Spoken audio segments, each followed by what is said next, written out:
What's up, guys? This is Justin and Duh. bringing you another episode of the Call Center Chronicles. Today, we're going to be talking about a really tough subject for me and Doug, which we are going to be dubbing and calling the Nightfall. How we customer service knights, the ones that are basically customer service specialists, how we end up falling and burning out from our positions. Now, I think one of the primary reasons, Justin, that people wind up leaving jobs, one is lack of support. exactly. We we may start off at a new job, new call center, where the call center is great. It's phenomenal. They give us a lot of support. But sometimes what ends up happening, a lot of that support gets taken away.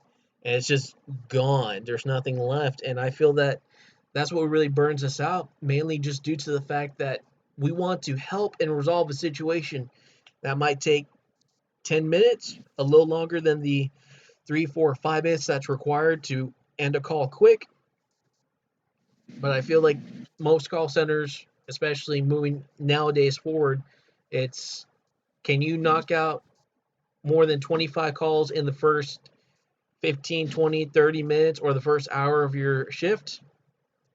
See, and I think when you ask someone who's a customer service specialist to start doing quantity over quality, you're violating their norm.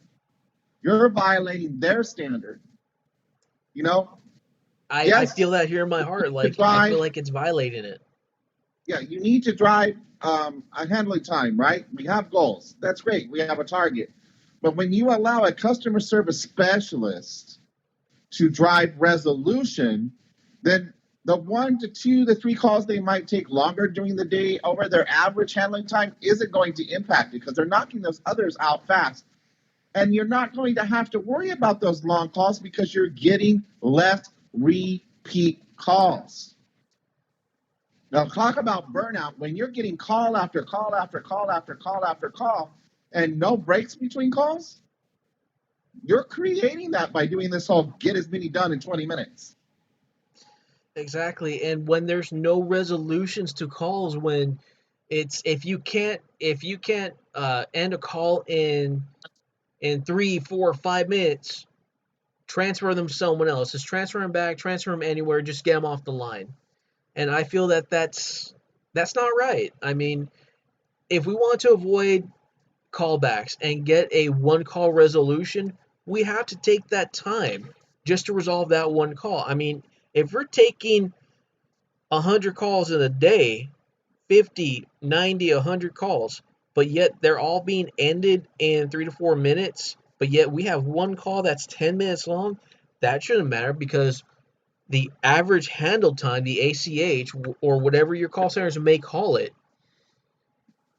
is not going to matter. I mean, No, it's one call like that, maybe rarely two out of what? 30 calls, 40 calls, 50? not going to impact your time. Really isn't. I think the other thing that happens um, instead of lack of support would be a lack of appreciation for your actual work. Yes. Um, when you're hitting targets, not everybody's self motivated. So if you're not getting that attaboy or a good job, or I notice you dropped 30 seconds, even if you're not at goal yet, I notice you dropped 30 seconds. That's a huge improvement. Keep plugging away. Or, hey, come by my desk. Let's listen to some calls. Or I'm going to do a side by side with you, see what's going to happen so we can actually get you to drop another 30 seconds and get you to goal. There's a lot of talk about wanting to develop agents, but when it comes down to the nitty gritty, there's very little action. And It's a sink or swim. It's a I sink or want swim to touch environment. bases on that. Where I'm at right now, I have a supervisor. She's phenomenal. She does that. She tries her best to get with those agents and say, hey, I did a monitor for you. This is what you need to touch bases on. This is what you need to work on. But other than that, good job. You did a very good job. But here's some stuff that you can work on. She gives some positive motivations and helps you get yourself better. Yes, she's going to give you some critiques, but she does it in a good way, and she doesn't do it in a way that will put you down. It's like, hey, you messed up. You need to fix this. But she's like, no, hey, you had a really good call. You had some good talking points here, but here's a portion that you missed. So remember with the next call, hit this talking point if you can. If it comes up, if it's something that you can stick in there, stick it in there. And it goes a long way when she does that. And she's a great Yeah. supervisor for that. Also, so a lack of appreciation, a lack of support, and then I think burnout will come from outright mistreatment Oh, of employees in the workplace. definitely. Most Um, definitely. I've seen it happen firsthand in call centers, and most recently, um, I've seen it happen to me personally in my most recent job where I had physical limitations at a restaurant. Wasn't supposed to lift more than 5 pounds and was left to unload an entire truck, not once but twice in the same week after having surgery. So that didn't sit well. Ultimately, my other half and my son said, no, we really don't want you to go back to work. Not for them. That's So understandable. if you have to take some time off while you look for another job, that's fine. But we'd rather you not go back after you get healed up from these injuries. For what? For them to do it again? For you to wind up getting injured again? And then, as you know, it interrupted our ability, Justin, for you and I to even record together without us getting, putting too much more out there. But it did. A couple of days where I was just like, man, I just can't do it today. I'm in too much pain. I don't feel good. Which, So, which is why you were out from a couple episodes here with the Call Center Chronicles. I yeah. knew you were sick. I knew you had to be in a lot of pain, and there wasn't much we could do. I mean, the best we could do here is just give you our well wishes and support and help you get better. And thankfully, you did, and we're glad to have you back. So I think also when we don't value people in any environment, you place more value on the work getting done than you do on the people creating the work or getting the work done. That's another reason people get burnt out. And I feel like a lot of companies just value quantity over quality. Yeah, it doesn't work.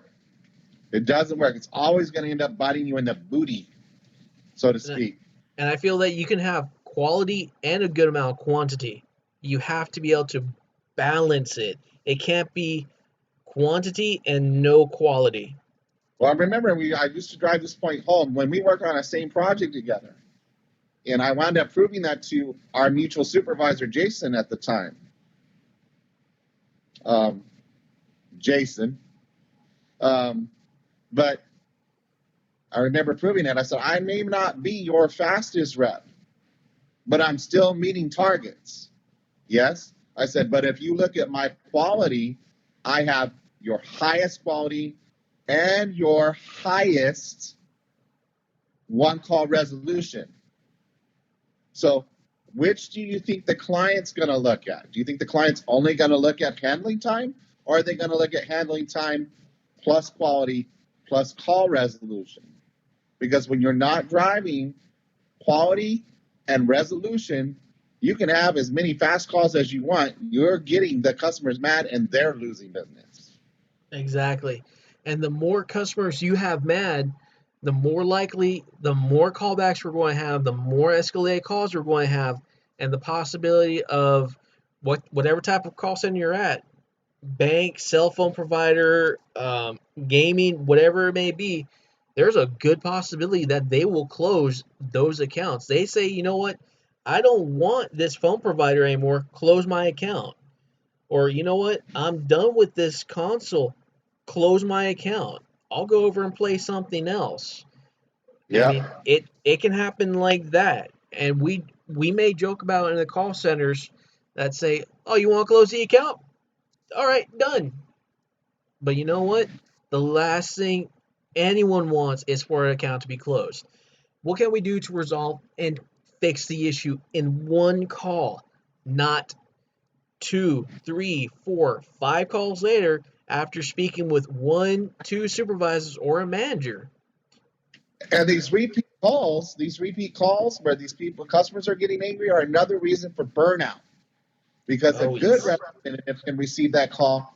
That person's yelling, screaming, shouting, being derogatory, calling names, everything else under the sun to someone who would actually take the time to resolve the issue and may graciously do so. That does not mean when we get off the phone that we're unaffected. Exactly. And we may get someone that's yelling and screaming, and we're going to roll our eyes and be like, "Oh, great, another one." But we're still going to pay attention. We're going to listen to everything they're saying, but we're going to filter. Excuse me. We're going to filter out all the bad things and listen to what's the real issue, not the f bombs that are dropped, but 5 calls. Okay, why did they have to call in 5 times? Okay, now I got real information, not ranting, screaming, cussing. Yeah, sure, I may be rolling my eyes and be like, oh, great, another one, but I'm still actively listening because I know, great, someone didn't do their job and now I have to pick up the mess. Yep. So I'm going through I'm checking the account history, I'm checking the notes, I'm checking every little thing just so I can find the itty bitty information of what happened. And Okay. sometimes if you feel like you're the only one doing the right thing, that'll drive you to burnout and quit as well. Yes, and I felt like that more than once when we worked together and even now. And it sucks because if we had more agents, if we had more coworkers that would do a one call resolution, fix that problem when they first get it. They might not need to be transferred all over the place, get hung up on. You all have an issue with the website? Okay, let's get a little checklist going. What's going on? Let me mark everything down, make a detailed note. Okay, I got everything here. Let me go ahead and get you in contact with our web support services. Because first thing I'm Exactly. going to do is check the notes to see if what the last agent did. Maybe So this they is what didn't I'm have gonna to transfer to web. this is what I'm gonna do. I'm gonna actually challenge our call center customer service warriors out there to a couple things that they can do job wise to prevent themselves from burning out and quitting, or to prevent their colleagues from burning out and quitting. One is mentor. Find somebody that you work with that you can help them improve. Partner with them. You know, iron sharpens iron. You may pick up something while you're teaching them that you're gonna learn from too. We had a mutual relationship like that. I learned from you, you learned from me.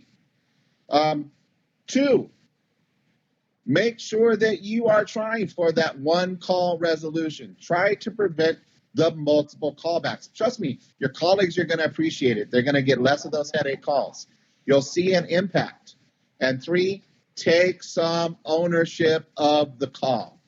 Don't be Exactly. so quick to transfer. You do those three things, you could see your call center be transformed.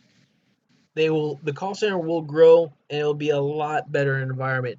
And I'm not just saying this as someone who works customer service, who's down in the trenches, but Doug is saying this because he's not only been down in those trenches, he's been quality support. He's been people that would coach people on how to improve themselves. So he knows what he's talking about. He's been on every side of a call center, from working in the trenches with the rest of us to doing that quality to even supervisor position to even holding that suit position. I mean, he's done it all, so he knows what he's talking about, and I mean, like I said, he knows what he's talking about. He knows where he's coming from. I know where I'm coming from because I see it a lot. I feel it, and I'm there, guys.